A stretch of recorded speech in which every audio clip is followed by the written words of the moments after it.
Muy buenos días.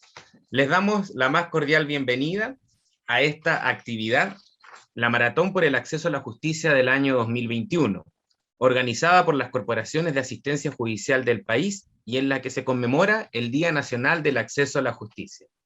En este módulo, denominado Forma de término del matrimonio, el divorcio, participan profesionales de las 4 corporaciones de asistencia judicial del país. Presento en primer lugar a Verónica Vargas López, abogada del Centro de Familia de Iquique, de la Corporación de Asistencia Judicial de las regiones de Tarapacá y Antofagasta, CAJTA.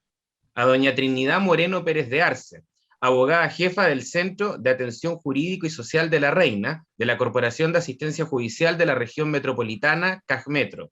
A doña Sandra Bujes Hermosilla, coordinadora regional de la línea Familia en la región del Biobío, de la Corporación de Asistencia Judicial de la región del Biobío, CAJ Biobío. Y a quien les habla, Alex Montenegro Celedón, abogado jefe del Centro de Atención Jurídico y Social de Familia de Valparaíso, de la Corporación de Asistencia Judicial de las regiones de Atacama, Coquimbo y Valparaíso, CAJVAL. El objetivo de esta actividad es dar a conocer la importante labor desarrollada por las corporaciones de asistencia judicial, servicios públicos profesionales, gratuitos y especializados, comprometidos con el acceso a la justicia de las personas. Les recordamos que estamos transmitiendo de manera simultánea en las páginas de Facebook de las distintas corporaciones, en las cuales pueden realizar sus consultas que serán respondidas a través del chat, y recordar también que este maratón considera además otras charlas que se desarrollarán durante el día y que pueden revisar en los afiches publicados en nuestras redes sociales. Sin más preámbulo, damos inicio entonces a esta conversación. Y lo primero que queremos saber justamente es qué es el matrimonio y cómo culmina. Verónica. Muchas gracias, Alex. Bueno, primero que nada, señalar que es importante hablar sobre este tema que nos convoca en atención de que le va a dar a la comunidad un cierto aprendizaje de ciertos temas que son de relevancia jurídica, y hacia futuro, si tienen algún tipo de conflictos en esta materia, van a poder saber dónde recurrir y qué poder hacer. Bueno, el tema que nos convoca el día de hoy es el divorcio. El divorcio es una forma de poner término al matrimonio, pero ¿qué es el matrimonio? El matrimonio en Chile está definido por la ley como un contrato solemne entre un hombre y una mujer en el cual se unen actual indisolublemente por toda la vida con el objeto de vivir juntos, de procrear y de auxiliarse mutuamente.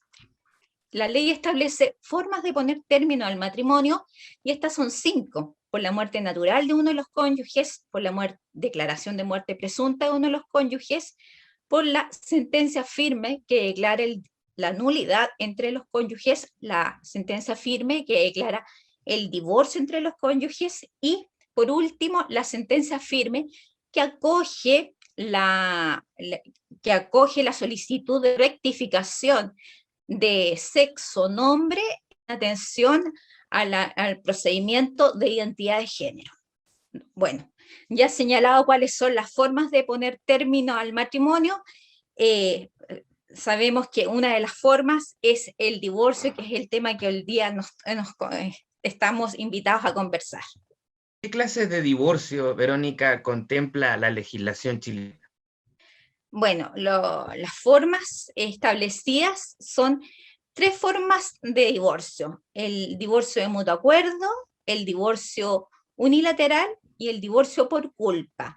Ahora, las 2 figuras que yo señalé, las 2 primeras figuras se basan sobre un hecho objetivo, que es el cese de la convivencia, un cese de convivencia de carácter efectivo y continuo, que puede ser de 1 año a 3 años, dependiendo del divorcio que se va a solicitar. Y tenemos un divorcio por culpa. Este se basa sobre un hecho, sobre faltas o transgresiones graves a las obligaciones que impone el matrimonio. Y cuando ocurra este tipo de transgresiones, amerita o da la posibilidad al cónyuge que es afectado por estas conductas atentatorias contra el matrimonio, de poderlos solicitar sin necesidad de acreditar un periodo de tiempo de cese efectivo de la convivencia. Perfecto. Partamos por una de las primeras formas que mencionaste, Verónica, Trinidad, ¿qué nos podrías contar respecto del divorcio de común acuerdo? Gracias, Alex. Primero, agradecer uno la invitación y segundo, estar aquí en representación de la corporación. Un gran honor y lo agradezco. Y bueno, a tu pregunta y yendo al grano, como me gusta a mí explicarlo normalmente cuando vienen nuestros usuarios a nuestra oficina, el divorcio de común acuerdo es como lo dice la palabra, de común acuerdo. Ambas partes, ambos cónyuges, hombre o mujer, requieren de estar de acuerdo en presentar la solicitud del cese del matrimonio a través de un divorcio mutuo acuerdo. ¿Qué son los requisitos que tenía? Como bien nos contaba Verónica, primero se requiere como primer requisito un cese efectivo de la convivencia que haya sido mayor o de un año. O sea, tenemos un año de separado, de ahí en adelante podemos presentar de mutuo acuerdo un cese efectivo de la convivencia. Entonces, al presentar este divorcio de mutuo acuerdo, como ya me dijimos, las dos partes deben estar de acuerdo y así se presenta en el tribunal una solicitud junto con toda la documentación y un acuerdo completo y suficiente, y que también, para agregar, por lo menos aquí en la jurisdicción de Santiago, que es donde me toca trabajar a mí, hoy día ciertos tribunales con solo la presentación de la demanda, la documentación y el acuerdo completo y suficiente, de repente se otorga la sentencia de divorcio sin necesidad de audiencia como en otros casos. Entonces, por lo tanto, es uno de los acuerdos, o sea, de los divorcios más rápidos que se puede obtener, ya que tiene el acuerdo, como lo dice la palabra, de ambas partes. Bien, Trinidad, y en relación a este acuerdo, ¿qué materias o qué conceptos deberían estar comprendidos en él? Efectivamente, este acuerdo que se acompaña junto con la demanda o la solicitud de divorcio mutuo acuerdo es un acuerdo que dice la ley que es un acuerdo regulador, o bien, como se llama, un acuerdo completo y suficiente. El acuerdo completo y suficiente requiere regular materias que dicen relación con los hijos en común, en el caso de que los haya, y las materias que tienen relación entre cónyuges.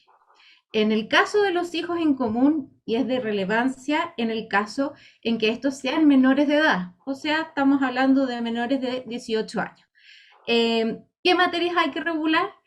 Voy a hacer una explicación bastante rápida porque son bastantes temas que tienen mucha cosa añadida que da para otro seminario completo, pero en principio se requieren la patria potestad, muy simple, quiere decir que quién de los padres administra los bienes del hijo. Un ejemplo que yo siempre pongo es, por ejemplo, si uno de los hijos se ganó una lotería, o bien hereda de un familiar, o no sé, trabaja en un menor de edad y trabaja, por ejemplo, trabajando en un comercial y recibe dinero, ¿quién administra ese dinero? Eso es la patria potestad.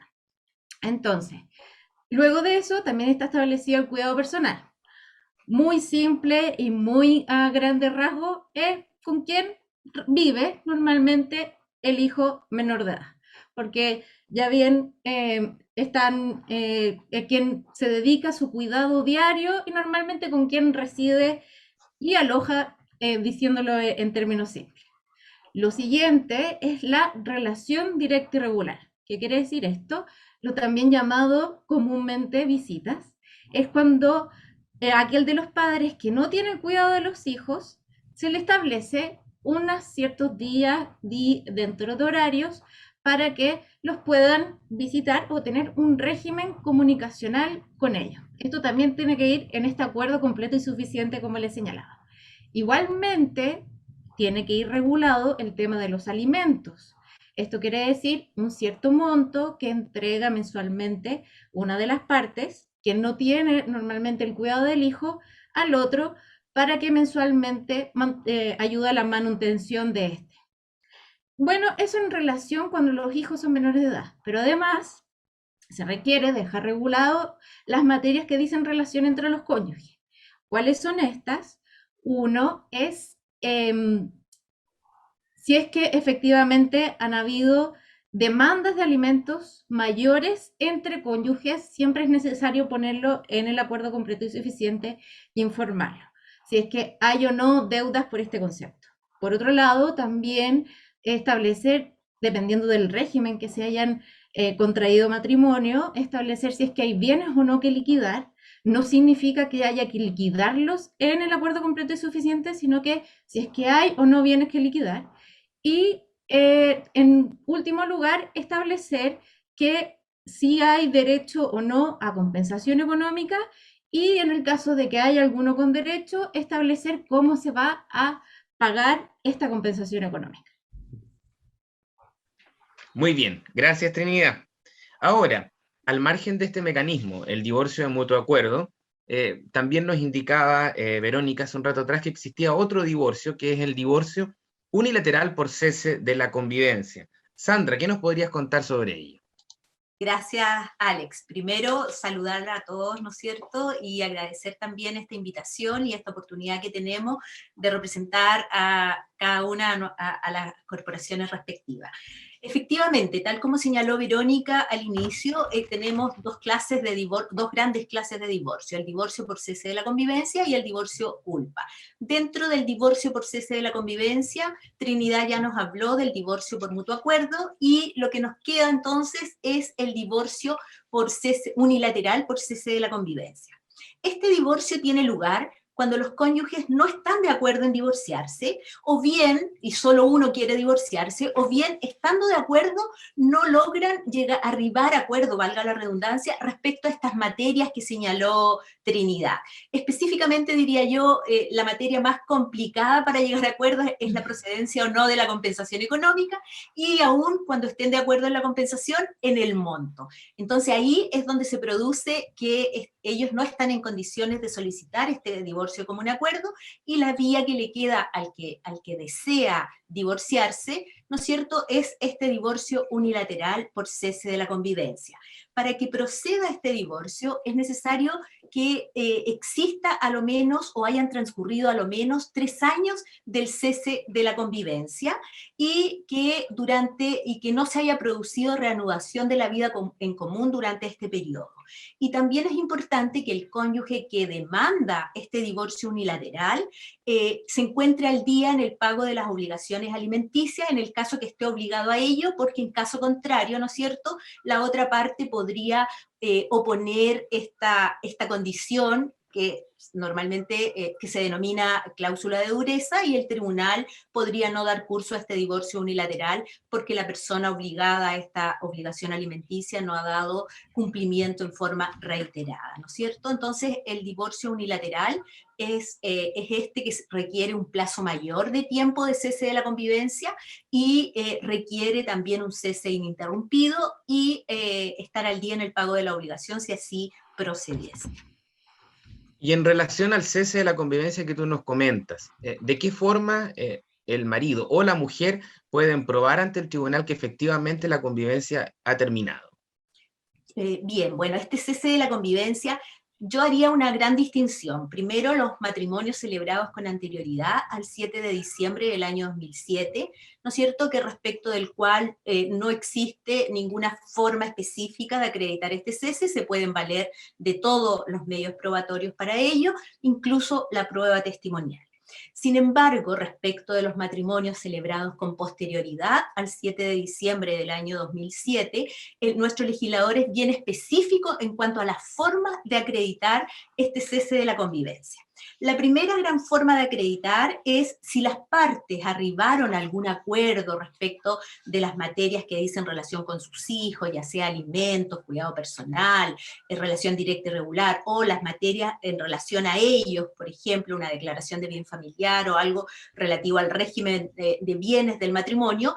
Si este acuerdo consta por una escritura pública, ¿no es cierto?, otorgada y protocolizada ante notario, o un acta extendida ante el oficial del registro civil, o es una transacción que ha sido judicialmente aprobada, ese documento nos va a dar la fecha cierta del cese de la convivencia, y eso nos va a servir como medio probatorio para acreditar que han transcurrido el plazo que se requiere de 3 años. Si las los cónyuges no han celebrado ningún acuerdo, o sea, la vida entre ellos ha sido completamente difícil y no han logrado arribar a acuerdo, lo que no es, lo que no es escaso, digamos, dentro de las atenciones que nosotros brindamos. En este caso, se puede probar el cese de la convivencia desde que se produce la notificación de una demanda relativa a estas mismas materias. Por ejemplo, si se le demandó de alimentos, relación directa y regular, el cuidado personal o una declaración de bien familiar, cuando se notifica esa demanda, digamos, ahí comenzaría el cese de la convivencia y lo podríamos acreditar si ha transcurrido los 3 años desde esa notificación.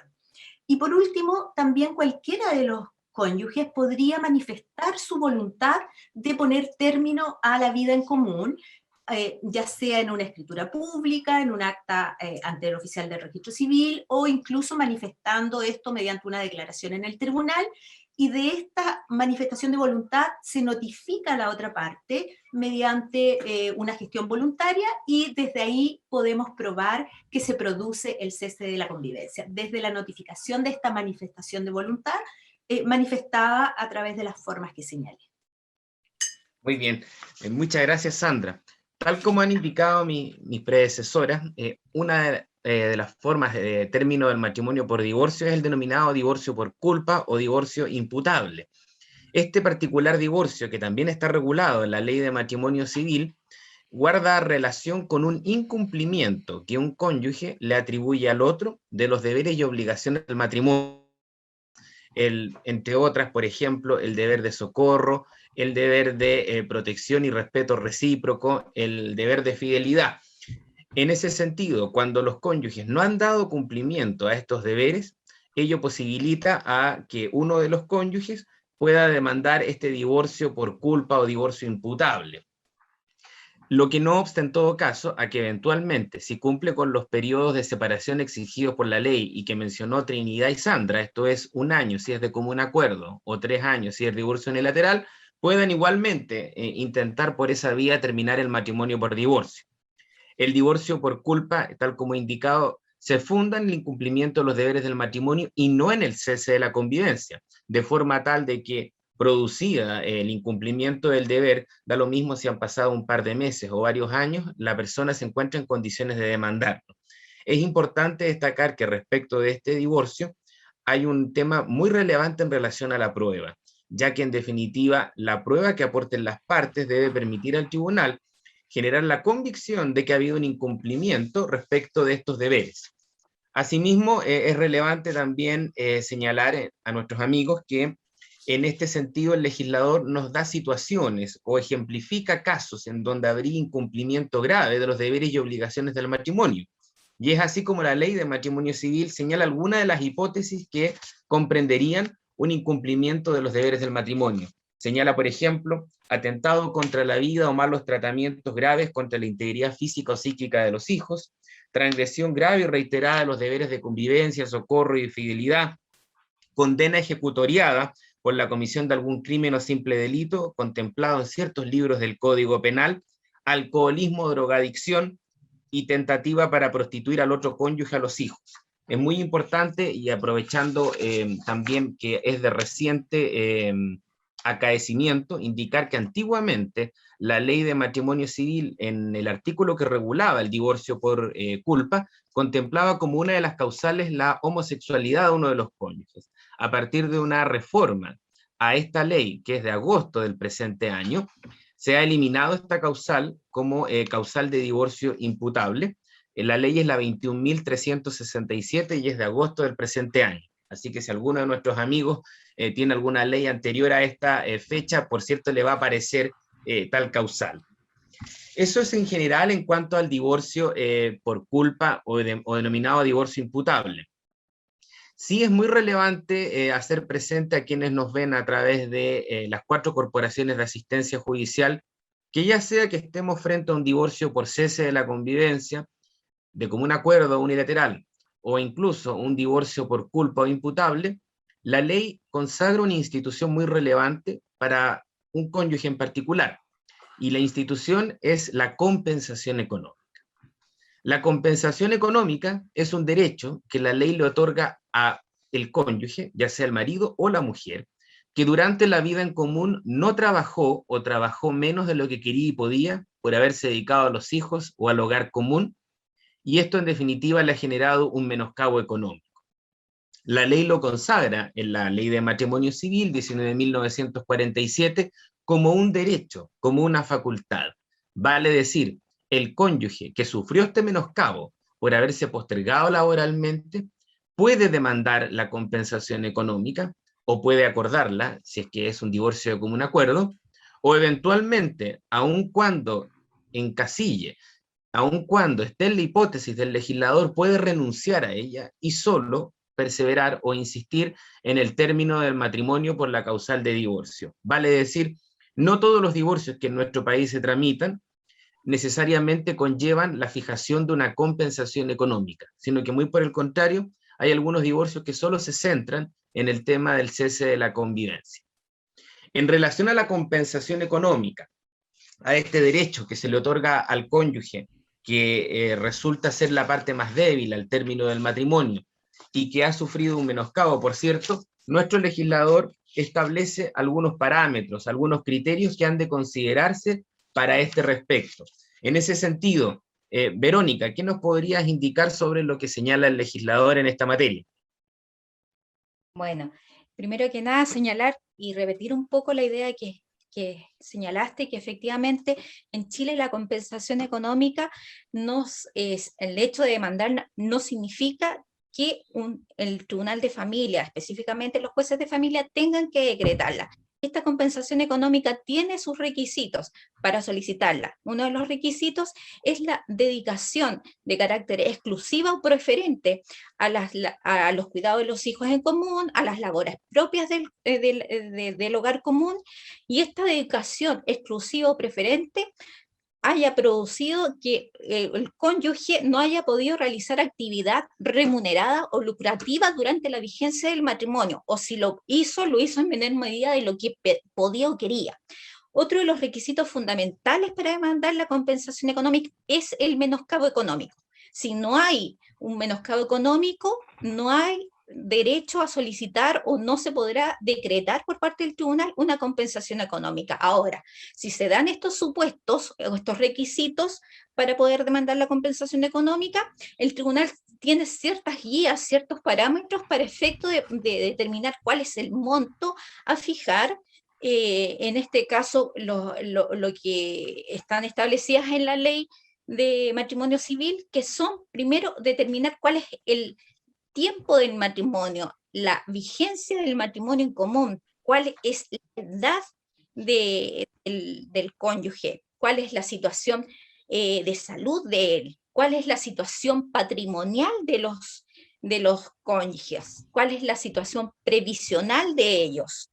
También se va a tener a la vista la buena o mala fe de los cónyuges. También se va a tener a la vista cuál es la cualificación profesional que tengan los cónyuges y cuál es su posibilidad de acceso laboral o al mercado laboral en forma posterior a la declaración del divorcio. También se va a tener en cuenta cuál es la contribución de uno de los cónyuges en las actividades o actividades lucrativas que realizaba el otro cónyuge. Estos son entonces ciertos parámetros que el Tribunal de Familia, en realidad el juez de familia, va a tener en consideración para la fijación de una compensación económica. Por otro lado, señalar y tener presente que la compensación económica también puede ser acordada por las partes.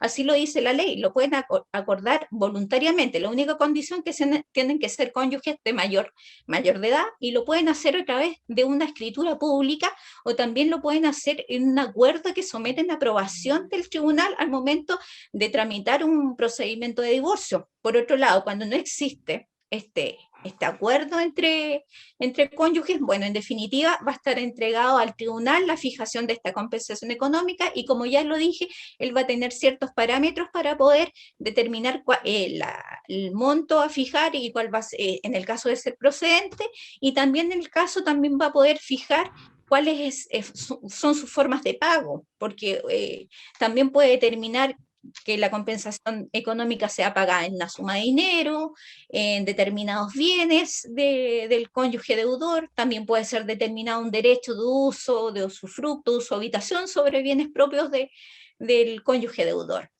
Por lo tanto, se establecen varios mecanismos para poder establecer formas de pago de esta compensación económica en el caso de que el cónyuge deudor no tenga la capacidad económica para enterar efectivamente el pago de inmediato de una cantidad o suma de dinero. Así, en el evento de si no tener esta capacidad económica, hasta el tribunal puede establecer que el pago de compensación económica en el caso de ese dinero pueda ser establecido mediante el pago de cuotas sucesivas.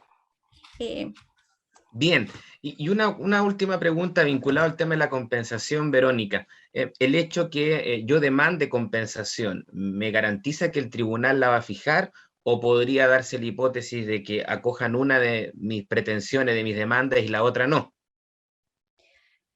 Claro, como igual ya lo había señalado, que efectivamente el hecho de que un cónyuge demande compensación económica no significa obligatoriamente que el tribunal esté obligado a decretar una compensación económica, ¿ya? Porque ya lo señalé, efectivamente dentro de estos procesos se tiene que efectivamente probar el menoscabo económico que ha sufrido el cónyuge que solicita la compensación económica. Sin menoscabo económico, efectivamente el tribunal no está obligado a decretar una compensación económica. Tiene que observarse al final del término del matrimonio que hay una desigualdad de carácter patrimonial. En definitiva, se tiene que observar de que uno de los cónyuges tiene una situación patrimonial que es reducida, y esta capacidad económica reducida se debe y es consecuencia de que él le prestó mayor colaboración a este matrimonio. ¿Y cómo fue esta colaboración? Se quedó al cuidado de los hijos, realizó labores actividades propias del hogar, y con esta dedicación exclusiva a estas actividades, esta persona no pudo desarrollar una actividad profesional remunerada que le permitiera contar con recursos a futuro una vez que se decrete el divorcio. Bien. ¿Qué efectos produce el matrimonio respecto de los cónyuges, ya sea que estemos frente a un divorcio denominado por culpa o un divorcio por cese de la convivencia en sus dos variantes? Bueno, los efectos van a ser exactamente los mismos. Primero que nada, el primer efecto que tiene la declaración del divorcio es que obviamente pone término a un matrimonio y consecuentemente con todas las obligaciones y derechos que tiene un matrimonio. También van a cesar los derechos de alimentos que tienen los cónyuges a demandarse mutuamente. También va a hacer cesar los derechos hereditarios que tengan los cónyuges. Ahora, en el caso de que el matrimonio se haya celebrado bajo el régimen de sociedad conyugal, que es el régimen común en Chile, va a extinguirse esta sociedad conyugal, la cual va a generar una comunidad de bien, la cual se va a tener que liquidar ya sea de común acuerdo con los cónyuges o por medio de la intervención de un juez. Y por último, va a haber un cambio de estado. Ya no va a ser el estado de casado, sino de divorciado. Y así va a quedar consignado en la partida de matrimonio en la suscripción. Bien, muchas gracias. Y en relación con los hijos, Trinidad, ¿el divorcio afecta, impacta a ellos? Ahí el tema es completamente diferente que el caso anterior que nos contaba Verónica. Para los hijos, aquí no hay efecto. ¿Qué quiere decir esto? Que tanto los padres, estando separados, mantienen sus derechos y sus obligaciones respecto de los hijos, y los hijos respecto de sus padres mantienen sus derechos y obligaciones.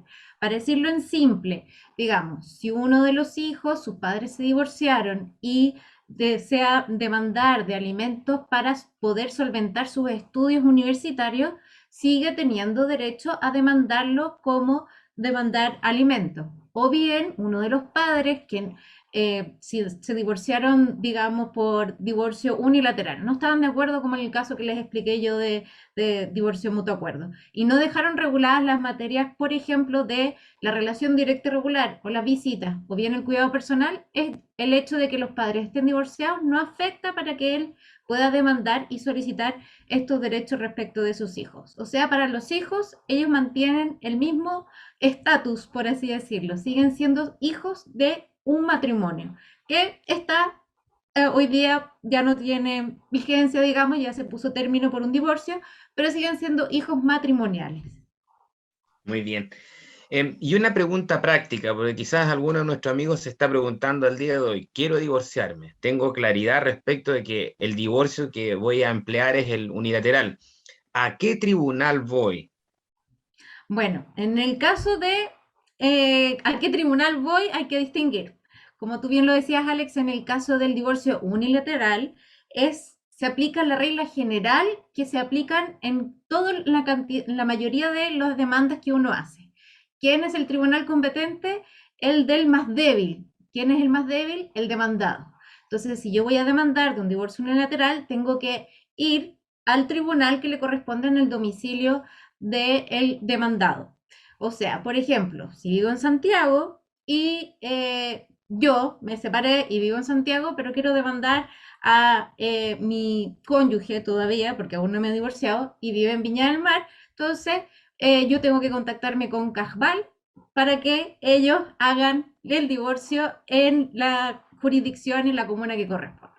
En el caso de otros tipos de divorcios, como el divorcio culposo o el divorcio por culpa, o también dicho sanción, como nos contaba Alex, ahí también es la regla general. Siempre tiene que ser en el domicilio del demandado, o sea, donde se encuentra la persona a la cual le voy a demandar el tipo de divorcio. Pero hay una excepción con respecto al divorcio de mutuo acuerdo.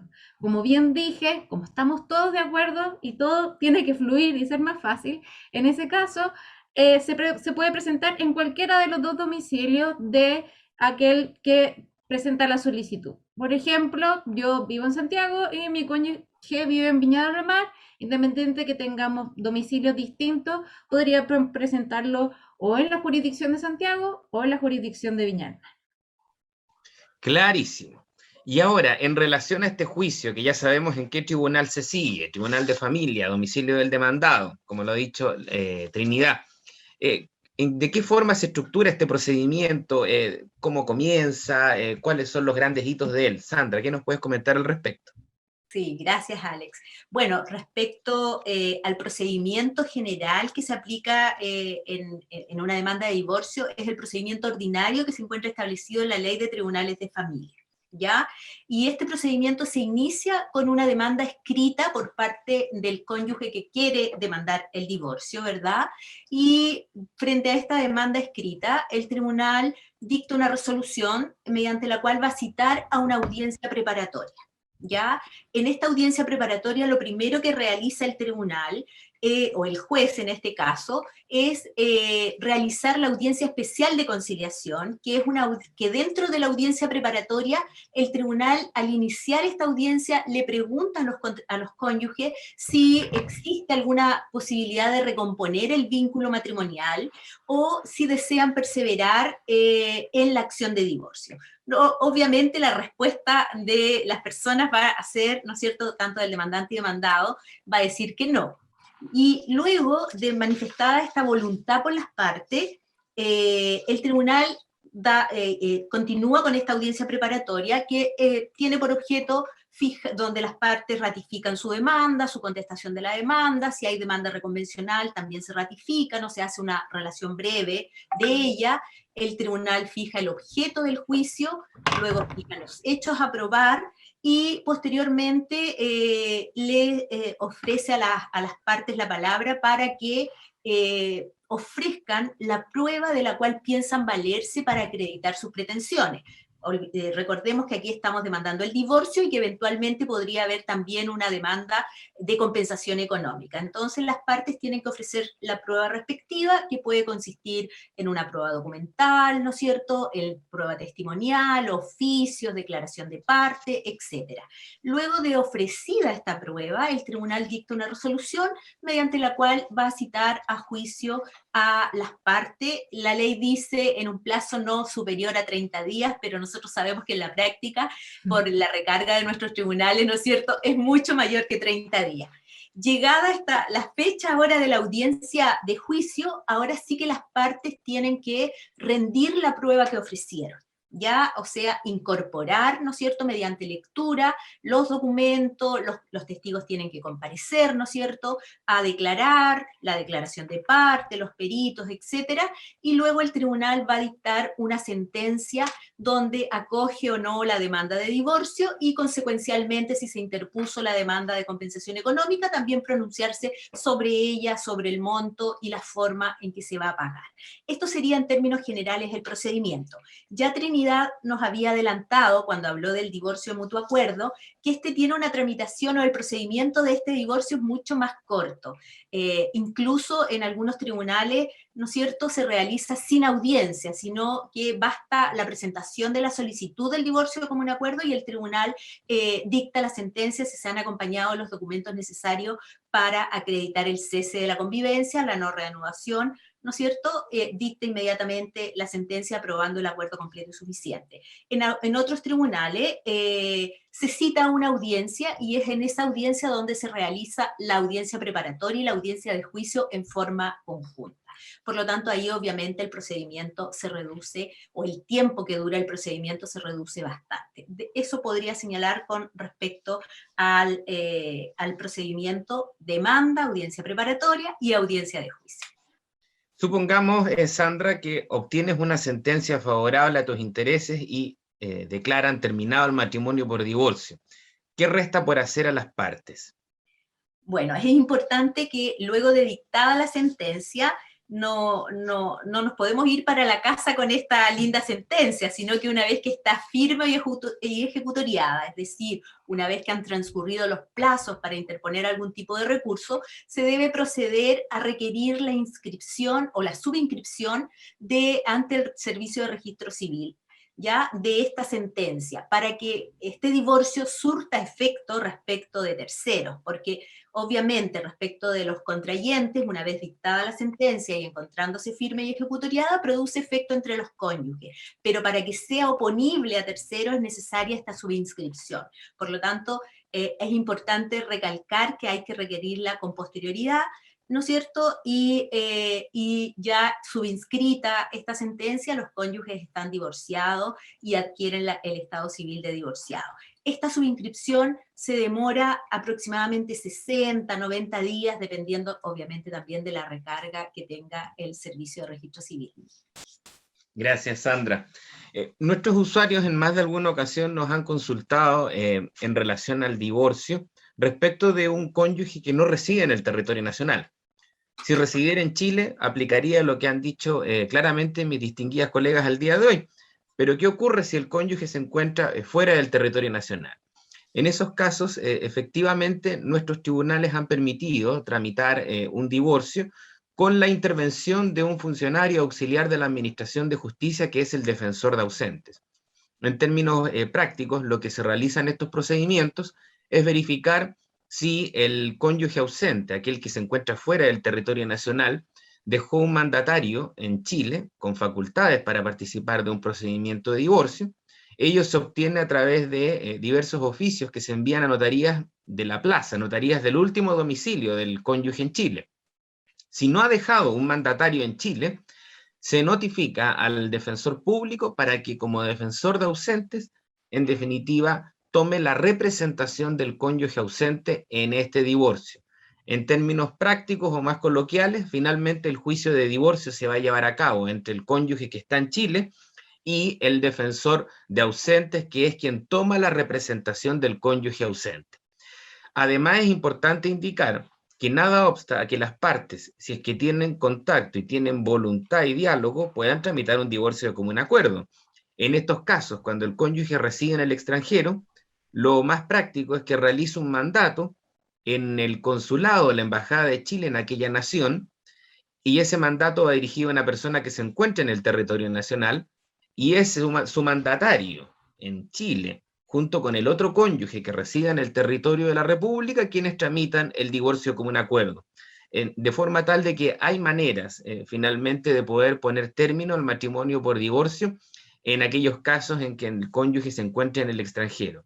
Sí es importante indicar que el divorcio con defensor de ausentes, con este auxiliar de la Administración de Justicia, no es un divorcio que sea tan pronto o tan rápido como otros divorcios, toma su tiempo, hay que hacer una serie de diligencias para acreditar que la persona no se encuentra en Chile, para acreditar que la persona no dejó un mandatario, y esto toma tiempo.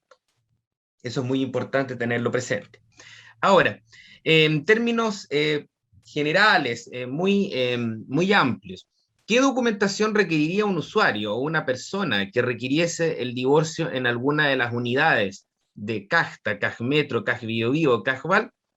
Básicamente los documentos básicos, fundantes de su pretensión. Esto es el certificado de matrimonio, que hoy día lo puede obtener, por cierto, a través de la página del Registro Civil, no es necesario ir a aquel servicio.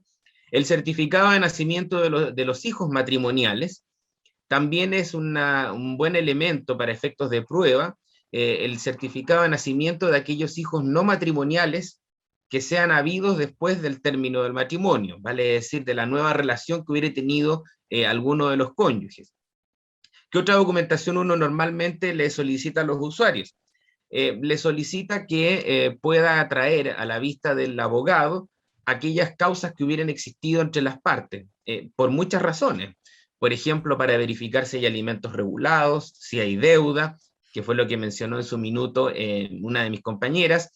También para efectos de verificar si se puede acreditar, por ejemplo, el cese de la convivencia respecto de los matrimonios más recientes, a través de alguna demanda de alimento o relación directa regular.